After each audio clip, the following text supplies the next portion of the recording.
Other news we're following for you tonight, property taxes could soon be a thing of the past in Wyoming. Hey, how about that? Lawmakers there are considering just abolishing them. Our Kate Gardner has details.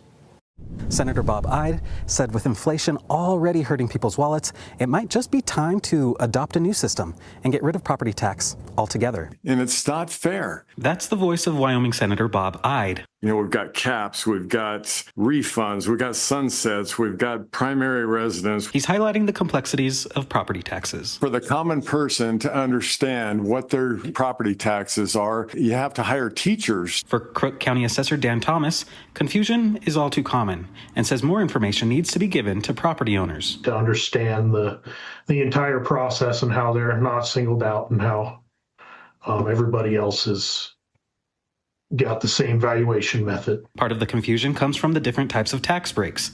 One of the new laws gives a 25% tax break on single-family homes. Another gives a 50% tax break to people over 65 who've paid taxes in Wyoming for at least 25 years.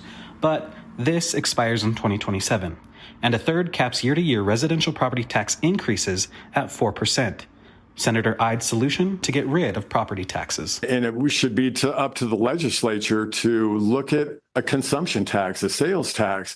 I mean, it's the only way we're going to muck out all of this layered minutia of property tax. But not all agree. Consumption taxes are regressive. They hit poor people harder because they spend more of their income. That's the voice of State Senator Case Kale. You know, property taxes have been a basis of local government taxation for well more than 100 years. They've got their wrinkles, but we actually have done a pretty good job of implementing them. Making any changes to the tax code is not an easy task. To keep taxation equal and equitable throughout the whole state. Reporting from the Northern Utah Bureau, Kate Garner, ABC4 News.